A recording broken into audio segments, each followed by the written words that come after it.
All right, sorry about that. Welcome back. You're listening to the Marimo Kwanda Show on Salam Media, and we're also live on Facebook.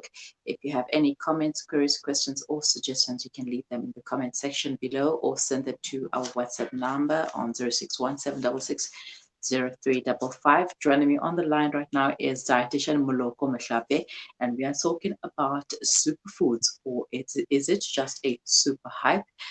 Good morning, Moloko. Thank you for joining me. How are you? Good, thanks. And yourself? I'm okay. All right, so superfoods, where does the term superfood originate from?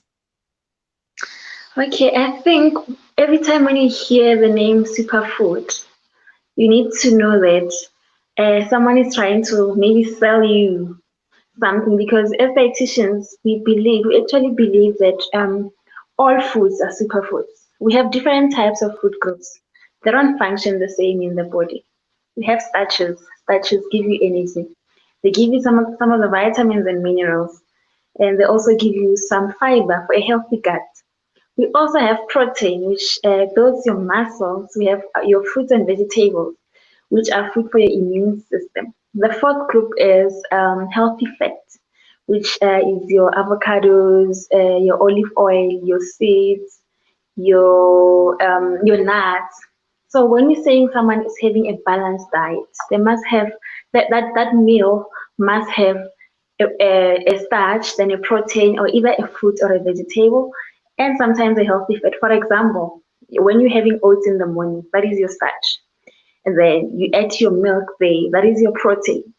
And then you add your a handful of berries maybe, and then that is a fruit. And then you can just sprinkle some seeds just to balance the meal. So different types of food have different types of nutrients within them. That is why in South Africa we also have one of the healthy eating guidelines that says eat a variety of food. There is no single food that is powerful. So, in other words, this is just a super hype that has been created because majority of the foods from the different food groups are already superfoods. Yes. So eating a balanced diet, that is a super hack. Mm-hmm. All right. So apparently, we have to focus on having a super plate instead of a just one singular superfood. Can you please elaborate on that? Okay, there is this model that we use. They call it my plate model. So in your plate, half of it should be made of your greens, your vegetables.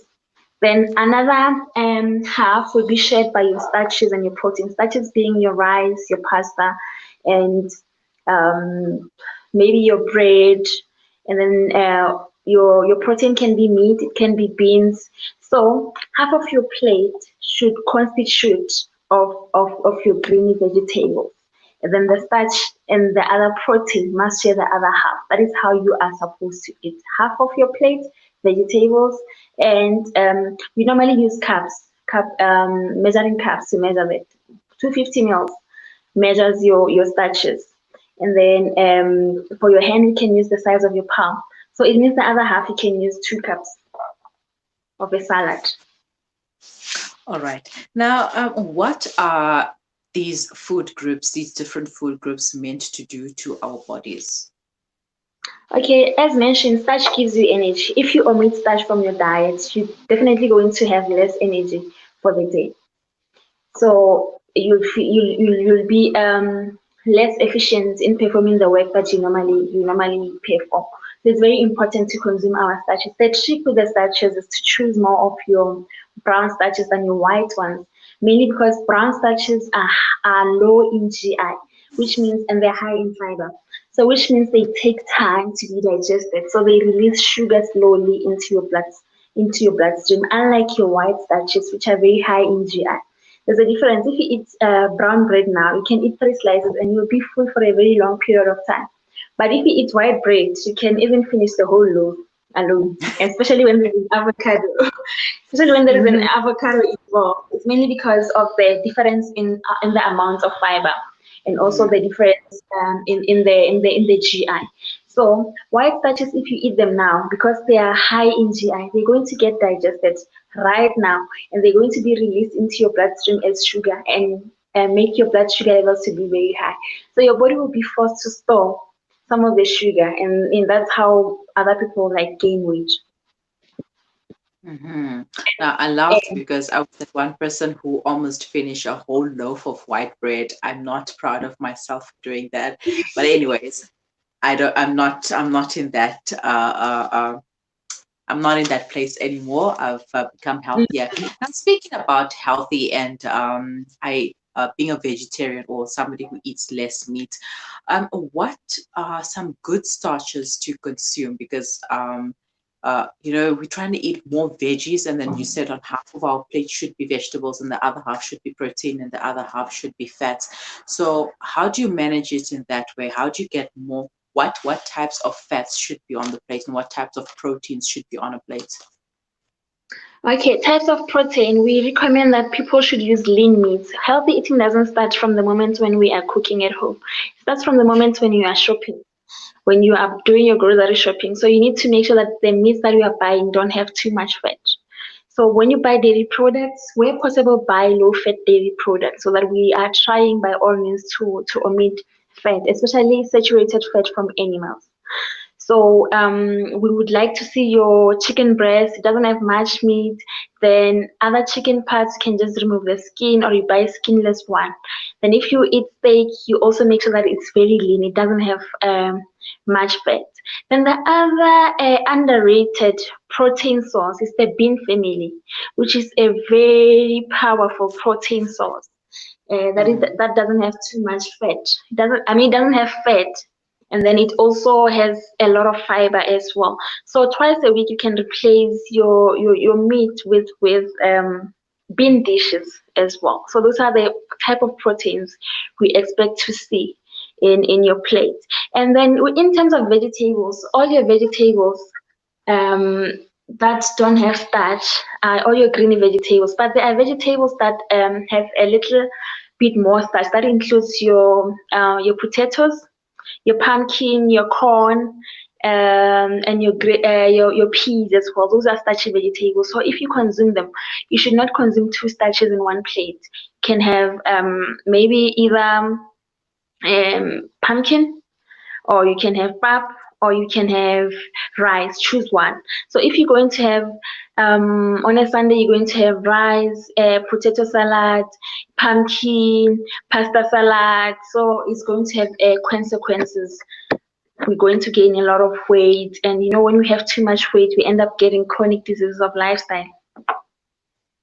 And we do that a lot, I mean, because we look at it as eating healthy. I mean, we have a variety of vegetables, but we forget that we're having too much starch on a plate or too much protein on a plate because we just conditioned to thinking that as long as I have the veggies on my plate. So portioning matters as well. Hmm.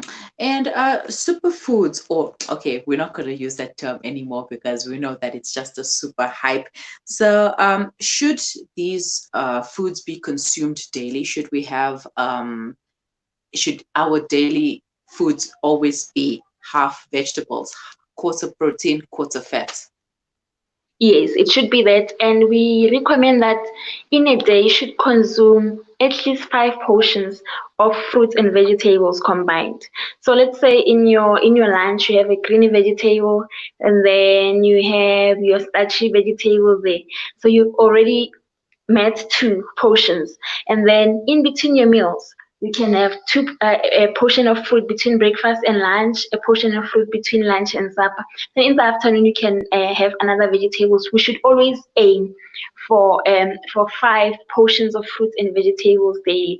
So this portion combined, it will have great effect on your health. Unlike pointing berries, saying no, you need to eat berries because they have this. Each and every food items, it has its own nutrition profile. So you can have berries today, tomorrow you can have an apple. So if we're going to tell people that you need to have berries because they are superfoods, they have antioxidants, so people will eat that that food like almost every day and forgetting about other food. But then if you can have a variety of food, what you get in an apple is not what you're going to get in berries. It's not what you're going to get in orange. They differ in nutrition profile.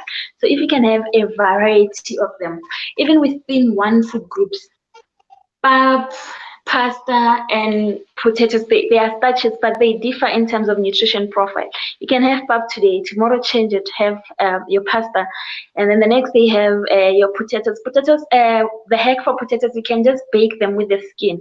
That skin is very important. It's fiber, so that is going to help with your healthy gut. Hmm. Okay, now how do we achieve this on a budget? Okay, I always say healthy eating is not supposed to be expensive. You're not gonna start eating with the couscous and all that. So that is why whenever you visit a dietitian, they will ask you your diet history, what you are currently eating. If you're eating pap, then we're going to include that as your starch. If you're eating mopani worms, that is a good source of protein. We're going to include that in the. So it doesn't have to be expensive. You can replace your expensive protein if you cannot afford meat every day. The amopani worms, I just spoke about the bean family. It's a cheaper, low-fat source of protein. You can just buy like a big bag of it, then maybe 2 to 3 times a week you replace your meat with it. Eggs are a good source of protein as well. So healthy eating that doesn't have to be expensive at all. It's just taking whatever that you're already taking, what you're already consuming, and just managing the portions, making sure that you have that plate model that I told you about, and in between you snack with healthy things. Hmm. All right, except just watch out for the gas that you're gonna be producing when you're consuming all of those beans. But enjoy it while it lasts. Thank you so much for Mm. your time, Moloko, and have a lovely day. Thanks, you too. Right, so that was Moloko Mehlape, dietitian, talking to us about superfoods and or Superhype, and it is exactly that. It is a super hype because majority of the food groups that we consume have a superfood properties, and the majority of them are indeed superfoods. So speak to your dietitian and see what works for you and what you can consume and what you can't, and whatever you have been eating already, just continue eating that, but limit it as well, because sometimes too much of a good thing is not really good for you. And don't forget to also drink your water. Your plate should be half veggies, quarter protein, and a quarter of the fats. You are listening to the Mara Mukonda show. Do stay with us. We will be right back.